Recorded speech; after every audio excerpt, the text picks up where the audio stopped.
Over the past 20 years, the restaurant, known as Hooters, has been on the slow decline, and they've been doing everything in their power to fight it, but nothing is working. They tried to force their servers to wear even more revealing outfits, launching spin-off restaurants, and focusing marketing to families and younger generations. Despite this though, they've racked up, no pun intended, over $300 million in debt. They've closed over 40 locations and recently even declared bankruptcy. So today I want to dive into the very interesting and controversial rise of Hooters, as well as why they're failing and if it's even salvageable at this point. So Hooters was founded in 1983 by 6 guys in Florida. These 6 guys had no restaurant experience and just wanted a place they could go that they wouldn't get kicked out of. And I'm not even kidding, that's literally what it says on the Hooters website. These guys had the revolutionary idea of bringing attractive women in revealing clothing to exclusively be the servers in their restaurant, coining the term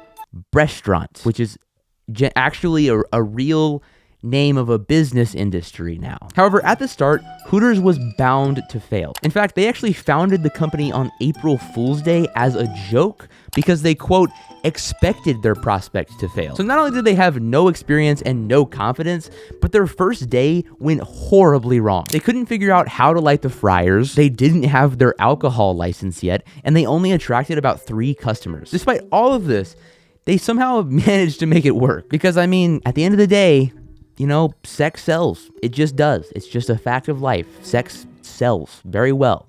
And at the time, there was just an audience for an idea like this, and it broke through all of their shortcomings. They were also early adopters of chicken wings and made this an iconic part of their brand. About a year after the launch, the original Hooters 6, as they're called, were approached by a man named Hugh Connerty, and Hugh ended up buying the rights to Hooters with the goal of taking it worldwide, which I know it was like a really successful business, and we're gonna get into all of that, but I just can't help but laugh at the idea of this guy walking into a Hooters, getting a drink, and sitting down with these 6 guys, getting a little tipsy and getting all excited and just drunkenly signing the papers and being like, we're going worldwide, baby. Woohoo, rounds on me.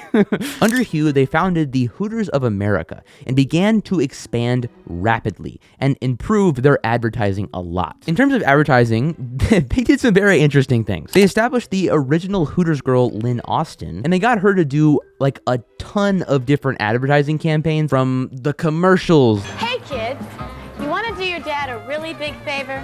Tell your mom you want to go to Hooters. They made Hooters-themed calendars. They had a late-night TV show. And Lynn Austin even made the centerfold of Playboy magazine in 1986, all of which boosting the Hooters brand to new heights. In 1991, Robert Brooks bought out Hugh Connerty and caused the company to expand internationally. Now, this was the golden age of Hooters. It was just constant growth, constant media attention, constant new advertising campaigns and interesting business ventures, and it was seemingly only up from here. However, this is when Hooters started being hit with their first major controversies. In 1995, the Equal Employment Opportunity Commission said that Hooters exclusively hiring young women to be their waitresses was illegal and discriminatory. They claimed that if they wanted to only hire young women and be an adult club, then they could do that.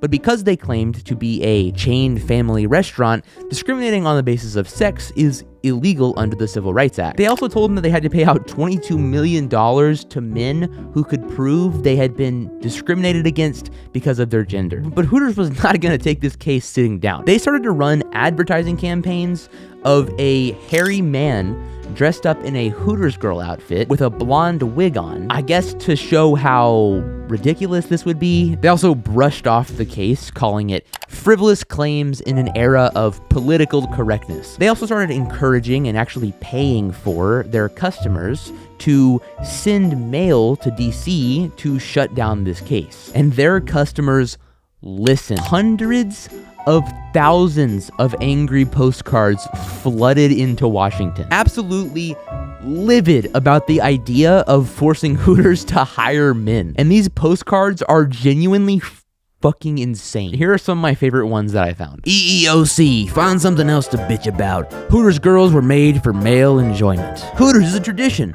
No guys. Listen up, you equal opportunity communists.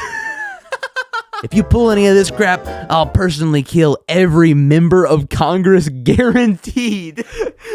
Bro, that guy has some problems. If you get so mad that you will declare by sending in a letter a threat on every member of Congress because you're worried about not being able to take your son to a Hooters club and stare at women while you watch the football game, you need to seriously reevaluate some shit. They also got hundreds of Hooters girls to do a march on Washington to even further put political and public pressure on Congress to shut down this investigation. Hooters argued that the Equal Employment Opportunity Commission is wasting taxpayer dollars, ignoring its mission and setting aside the interest of individuals with real discrimination claims in an effort to force the Hooters restaurant to hire men to be Hooters girls. The EEOC at this time was also incredibly underfunded and overworked, reportedly leaving the average employee with 145 cases each. And this entire controversy happened to coincide with the government shutdown, leading to the EEOC being at even more of a disadvantage and being even less funded. In the end, Hooters won, and as they say on their website, the future of the Hooters girl was secured. Wow. How wonderful. To be honest, I have a lot of thoughts on this. In terms of this specific case with the EEOC, forcing them to hire men and pay out millions of dollars to men who were discriminated against, I lean siding with Hooters, to be honest with you. Because if you make Hooters hire men and you take away the Hooters girls branding, then it just becomes your average sports bar. It loses its entire branding that makes it iconic. And I think that the EEOC, with their very limited resources, should have been more focused on the more important discrimination cases rather than this. But on the other hand, that's not to say that I love everything that Hooters did here and that I am in full agreement with Hooters every time or the entire concept. In fact, I have some very strong objections to the entire concept of the Hooters franchise. I personally think that the entire idea behind the restaurant is inherently exploitative and creepy. I'm not one of those losers who thinks that like women who are sex workers or wear revealing clothing are like low quality or whatever. I think that's fucking stupid and bullshit. My problem with Hooters is not with the women themselves, it's with the company using these women as eye candy to put in this family restaurant. And I just think that the entire idea just has this built-in objectification and exploitation that is just bound to come from it. When your business is all about hiring young, attractive women, you're literally making your hiring practices based on the subjective physical attractiveness of the person applying for a job. And again, mixing this very sexually charged business with the family who's coming in to watch the football game. I'm just saying that if you're the guy who makes the hiring decisions for a Hooters location, it is a inherently subjective and sexually charged requirement that these women are supposed to meet, which in my opinion is just a concerning dynamic that will and has led to exploitation and harassment and assault and much more. I understand that the sexual component of Hooters is vital to their success, and I don't have a problem with women who feel comfortable or proud to express themselves in being a Hooters waitress. I think that's awesome. Again, my problem is with the inevitable objectification and exploitation that this entire concept brings. I don't have a moral objection to an OnlyFans model creating explicit content and making money from it. However, that doesn't mean that I'm all for the creepy Andrew Tate, Jack Doherty guys who manipulate women into signing shitty contracts when they're like 18 years old, and in the case of Andrew Tate, literally have human trafficking charges against you. All this being said, I'm fine with Hooters continuing to hire only women to be servers in their restaurant. Because again, I know that they're not discriminating against men here. It's that their whole business model is literally about the women servers. Now, I think that Hooters handled this case in a very gross way by for example calling it political correctness just gives me the ick, I guess you could say. But regardless, I think that the case brought up by the EEOC was not sufficient in addressing the genuine concern for employee safety, but rather focused on this honestly pointless restriction that objectively ruins the business that they're targeting and uses their extremely limited resources to do so. I still have my own personal issues with the company, and we're going to talk more about that. But I don't think that this case is the way to address those concerns. So while Hooters won in the end and continued business as usual, this criticism did not leave. And the controversies were far from over. In fact, from this point on, it was honestly just controversy after controversy after controversy all the way up to today. But to be clear, we're not at the downfall yet. Hooters was still seeing unprecedented growth at this point, and honestly no sign of slowing down despite all of this controversy. And in 2003, they launched their next interesting business venture, Hooters Air. That's right, Hooters actually had a fucking airline. Essentially, Hooters Air offered relatively cheap flights to a limited number of areas, slapped a massive Hooters logo on the side of the plane, essentially acting as a flying advertisement for the company, and they also put 2 Hooters waitresses on every single flight to assist the flight attendants and entertain the passengers. Which I don't know about you guys, but I'm not getting on that plane, okay? I'll say it. I don't want to be like being rescued from a plane crash and I'm being pulled, by the fire department or whatever out of like a fucking Hooters aircraft. Like that would be so embarrassing. Can you imagine? No, I just thought, I don't know. I thought it was funny. It was like a weird, I don't know. It's just like the food's good there is the thing. That's why I went on the plane. But also, I'm not trusting Hooters. I don't really trust the fucking chicken wing restaurant that was founded in Florida by these random 6 drunk guys. I'm not gonna get on a fucking aircraft that they created. Are you kidding me? I don't trust that. I'm sure it was fine, but I don't trust it. Can you fucking imagine, let's imagine that there's an afterlife and you die in a Hooters airplane crash and you go up to heaven and you see your grandma for the first time in 20 years and you say, "Grandma, it's so nice to see you." And she says, "Oh, it's so nice to see you too.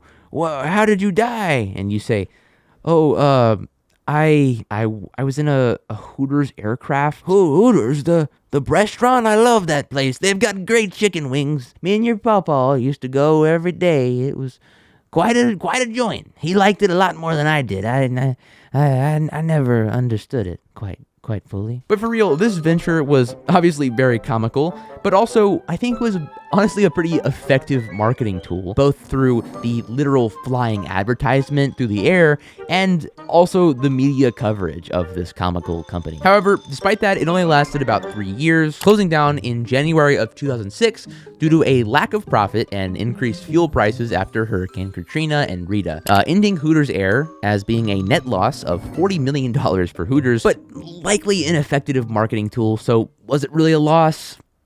I don't know. Meanwhile, while Hooters was parading around their wacky antics on TV, they were dealing with multiple serious lawsuits in the background. In 2000, Sarah Steinhoff, a former Hooters server, won $275,000 in a sexual harassment lawsuit against Hooters. According to ABC News, she testified that her managers tried to force her to go home with them, and one of them even threatened to tie her up. Other former waitresses also testified, saying that the managers would, quote, discipline waitresses by forcing them to perform in the restaurant's Friday night football bikini contest. These are absolutely deplorable working conditions. Let's be very clear about that. And you would think that when Hooters is confronted with this information, they would say, "Oh, wow, that's bad. We should definitely get on that. We're so sorry that this happened to you. We will give you a settlement and we will fix this moving forward." But no, that is not what they did. In fact, they did the fucking opposite. They are literally quoted responding, saying, "We will fight this in any legal way we can because we believe it is wrong," calling the verdict unsupported by evidence, and even further discrediting the victim by saying, during the trial, Miss Steinhoff admitted that she only complained one time in early 1997 about any problems with management. Miss Steinhoff continued to work at Hooters for more than 6 months and never again complained. And I'm sorry, but this is literally the corporation version of going, well, maybe you shouldn't have worn that dress that was so revealing. Like, you cannot seriously be a fully formed human being and blame a woman who was sexually harassed at work for not being vocal enough and immediately quitting her job because of it. What if she relied on this job to get by and she worried that being too vocal on this issue would get her fired? And also, if she complained at even one time, maybe you should look into it, right? What the fuck is this argument? I don't understand. I don't understand at all. This case shows Hooters' willingness to blame victims for not being vocal enough after being sexually harassed at work, rather than admitting any wrongdoing on their part. As I said earlier, the whole concept of Hooters is very prone to sexual harassment and exploitation. And this is only one of the many, many cases showing that this is not only something that happens at Hooters because of this concept, but also is something that is handled horribly when it comes up. Another example of this is in 2004, when two women who were independently applying for jobs at a Hooters in California, both independently came out and filed police reports saying they had seen cameras in the changing room while they were changing into their Hooters uniform. The police then seized 180 videotapes from this location. The videotapes showed women ages 17 to 25 years old who had been filmed changing without their knowledge. When girls were applying, the manager would ask the girls to step into the trailer behind the restaurant and change into their uniform. And when they did that, he would put a hidden camera in there and unknowingly record them changing. After this was found out and the women were identified, 40 of them came together and sued the company. They complained not only about the obvious, insane violation of privacy there, but also that the manager was very disgusting and creepy in the interview process. Some even reported that they were touched by him under the guise of addressing their uniform. Absolutely abhorrent behavior from this manager. So what was Hooters' response to all of this? Well, it was a lot better this time, but it's still not great. It was likely better because there's literally no possible way to argue against this. Not that I think you should argue against the other ones, but this one literally is explicitly illegal with video evidence and hundreds of victims. According to CNN's reporting at the time of the incident, police said Hooters had been very cooperative with the ongoing investigation. Aponte, the manager, was fired. Files and videotapes are in the possession of authorities. And Joel said that the company intends to address the incident with additional employee training. Quote, "This was the intentional act of one employee," Joel said. "We're pretty upset, but the problem is when someone commits an intentional act like that, there's not much you can do." And while this is certainly better than denying and fighting at every possible opportunity like they've done before, in my opinion, it still shows a lack of care. It seems like they did the bare minimum to legally get by. As CNN reported, the police said that they had been very cooperative. Yeah, no shit. Cooperating with the police, seizing a fucking serial creeper like this is the bare minimum, right? Also, Hooters saying that they're going to address it with additional employee training kind of concerns me because did you not make it clear beforehand that you're not supposed to film the employees while they're changing? They did what they had to do in this case, and I don't think they did any more than that, which to me is not enough. Once the 2010s rolled around, Hooters had definitely peaked. The controversies had built up so tall, and the stigma surrounding the restaurant was very palpable. Hooters was very much a place that was viewed as sleazy or gross, right? It's somewhere where a divorced dad takes their son because they can't take him to the strip club. It's the place that your weird-ass uncle goes to, but he claims that he just goes there for the wings because they're just so good. However, despite this, the company was not in panic mode yet. They were still making a profit enough to be able to do what they wanted to do, so why would they really care about what people thought about them? At this point, there was enough divorced dads and creepy uncles to keep them in business. However, there was no doubt a significant decrease in growth in this period. They were no longer hitting record highs and doing all these wacky, interesting business ventures and promotional materials. They were just settled into their weird little restaurant and trucking along enough to get by. However, the controversies kept on coming. In 2011, two Hooters girls sued the company after being told they had to lose weight if they wanted to keep their job. Quote, "The girls were reportedly told they had to lose weight in order to properly fit into the company's tight uniforms." In another story, a waitress reported that she was told by her manager that her clothes were not fitting properly anymore and that she would be given a gym membership, and that if she didn't improve in the next 30 days, then she would possibly be separated from the company. Now, Hooters, of course, denies that the women were threatened with losing their jobs over their weight, and this case was settled out of court. But I find it really hard to believe that that was not the case, given everything that we know right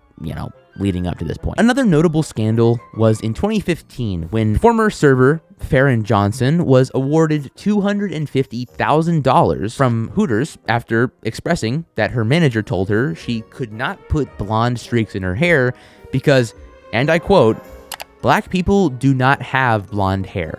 Johnson said she was told to change her hair color and given 6 weeks to do so. Some non-black employees were within their rights to dye or color their hair in similar fashions. Her boss said because they were white women who naturally have those hair colors. Johnson refused to change her hairstyle, and on August 12th, they told her she could not return to work. The manager argued that this was within his right because of the company's quote-unquote image policy, which stipulates that the hair of a so-called Hooters girl must look styled and glamorous and cannot appear bizarre, outrageous, or extreme, and cannot be colored more than 2 shades in variance from a natural color. The arbitrator ruled that since there were plenty of instances of public Hooters waitresses, even people in marketing materials that were white, very blatantly violating this 2 shades rule, that the using it against Johnson was inherently just discriminatory. Now, how did Hooters respond to this controversy? And as usual, not great. Hooters blasted the decision, labeling it biased and flawed. The company said in a statement that any suggestions of discrimination against its black employees and their hairstyles could not be further from the truth. I'm noticing a bit of a pattern here. Are you guys? Whenever Hooters is faced with a case of discrimination, harassment, assaults, etc., if they have even the slightest bit of room to call it a he said, she said, they do it. And they call it baseless and false. If they have even the slightest bit of room to discredit somebody for not speaking up enough, they will do it. Now, obviously, we all love due process, right? We all love due process of law.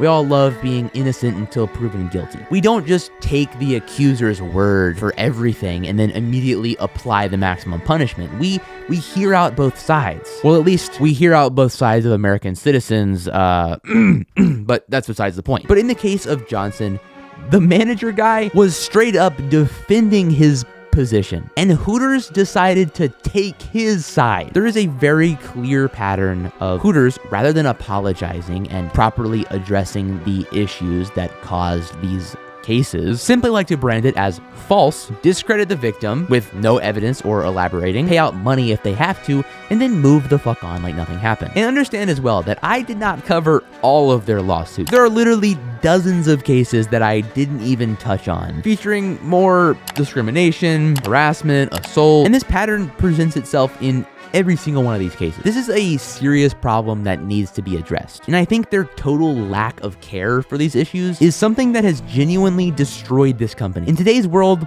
like it or not, people care about how other people are treated in their workplace. People care when they hear women speak out about harassment or assault and are shut down and discredited. Call it DEI, but people don't like to hear that a black woman was told she can't wear her hair blonde because it's not natural. Call it whatever you want, but people don't like to hear about women being told they would be fired if they didn't lose weight. You can call it fucking woke, okay? But people in today's world have this crazy thing called empathy, where they care if they hear about somebody at a place being treated unfairly or unequally. And this company has repeatedly shown a pattern of not only having cases that are clearly unfair and unequal and even dangerous, but also a pattern of handling them in the worst ways possible. This company has repeatedly displayed its literal disdain for victims who come out with stories that happened due to the environment that this company facilitates. And when the consumers see stories like this over and over and over and over again for literal decades, eventually people just don't really fuck with that restaurant anymore. And by 2017, these issues were undeniable for Hooters. Sales were dropping. So in an attempt to save themselves, they launched Hoots, which is a spin-off restaurant with the same food from Hooters, but with more family-friendly professional attire. And they also hired men. Crazy, I know. And Hoots has actually been decently successful. It's hard to tell what the fate of Hoots will be because it's a pretty new company relatively, but compared to Hooters itself, it is way less controversial and shows a hell of a lot more room for growth. However, I view the launch of Hoots as the company sort of admitting defeat. I think that as the Hooters brand became more and more unpopular in today's world, Hooters felt that they needed to make radical changes to adapt to the modern world, and I think Hoots was their attempt of doing this. That being said though, they weren't fully abandoning Hooters by any means. They were still working to make it last. But I do believe that them shifting to this company that they literally fought tooth and nail to avoid becoming, launching that restaurant is sort of a way of being like, okay, so we can't really keep doing the shit that we wanted to do because people don't fuck with it anymore. I think it shows that the concept is flawed in today's world. But then the COVID-19 pandemic hit, and suddenly nobody was going to Hooters. Not even your creepy uncle. And you know he wanted to, but Hooters was actually prepared for this. Once the lockdown hit, every restaurant started focusing on delivery and takeout instead of in-restaurant dining experiences. And while the entire idea of Hooters is a dine-in experience, and they weren't properly prepared to do all of this takeout and delivery, their new company, Hoots, actually was very well prepared for this. They ended up essentially turning the Hoots kitchens that they already had into multiple different ghost kitchens, which if you don't know what a ghost kitchen is, it's essentially a virtual restaurant that runs out of existing kitchens but doesn't have a physical location that you can go to. And Hooters was actually early to the ghost kitchen scene, launching their first ghost kitchen, Hooties Burger Bar, in 2019, and later launching Hooties Bait and Tackle, the seafood restaurant, as well as Hooties Chicken Tenders. So once everyone was trapped in their homes and food delivery usage spiked like crazy and everyone was ordering food online, Hooters had essentially already built an entire network of virtual storefronts that would all grow on their own. They essentially had 4 different independently growing restaurants and only had to pay 1 staff for all of them. And this business model was super successful during COVID. However, in 2022, Hooters did polling and found that 75% of people ordering food from their virtual kitchens had never ordered from the main Hooters brand, which a Hooters official, Mark Butler, said in an interview, quote, "I was really expecting a little bit more overlap, but it seems that still, even to this day, 3-4 years later, we're still attracting a new customer with it." However, that I would argue that these numbers are actually really bad for Hooters, because this means that while the world was in a global lockdown and no one was going to Hooters, those sales that they saw from all of their virtual locations was not the people that actually go to Hooters. And there's no proof to show that all of the sudden now they're gonna start going to Hooters. So it wasn't maintaining the core Hooters audience, and it definitely was not bringing in new people, at least not to any significant degree, in my opinion. After the pandemic restrictions were lifted, Hooters was stuck in a horrible spot. In June of 2024, Hooters announced they were suddenly shutting down 40 locations that were underperforming. And today, they've reportedly racked up $375 million in debt. And most recently, in March of 2025, Hooters filed for Chapter 11 bankruptcy protection. And while words like bankruptcy implies to most of us that the company is just gonna go out of business and disappear, that's actually not the case here. It definitely does show that the way that they are doing business currently is very unsustainable and bound to fail, and shows how desperate they are. But they're actually doing this to attempt at restructuring the business. You see, the way that Hooters currently operates, the corporate directly owns 151 locations. However, there's also 154 locations operated by franchisees. And Hooters, by filing bankruptcy, is going to sell the remaining corporate locations to 2 franchisees. The buyer group is backed by some of the original Hooters founders and have expressed that they want to, quote, bring it back to its roots. And I'll be entirely honest here, I don't think this is gonna work. While the management has expressed their confidence in this decision, and the reason that they're selling to them is because they own some of the higher performing Hooters locations, I really don't think bringing it back to its roots is going to fix the problem of having a business model that is outdated and widely unpopular today. There is a reason that the company has tried to change and evolve in the slight ways that it has to fit the modern era. There's a reason that Hoots is showing a lot more potential than the Hooters brand is now. There's a reason that there's such an insane stigma built up around going to a fucking Hooters. And with the current track record that Hooters has, I'm sorry, I just heavily doubt that this change will really address any of the underlying issues that Hooters is facing. The CEO has also come out and explained how they're going to be embracing charity work and removing bikini nights to target a more family-oriented customer base and try to repair their reputation. And I do think that these are solid steps in the right direction, but I honestly just don't have confidence that this company can even have a comeback in 2025. I think its reputation is too stained, and the stigma is just too strong, as well as the entire concept being outdated and just kind of weird. All right, thank you guys so much for watching this video. I really appreciate it. It ended up being a little bit longer than I thought, but there's a lot to cover with the Hooters brand. By the way, the official Hooters YouTube channel only has 68,000 subscribers, so I'm literally only 10,000 subscribers away from passing Hooters. That would be awesome if we could do that. So be sure to subscribe to help me pass Hooters in subscribers. I think that'd be fucking awesome. And go ahead and check out this video next if you're interested. YouTube thinks you'll like it, so let's see if they're right. All right, I'll see you guys next time.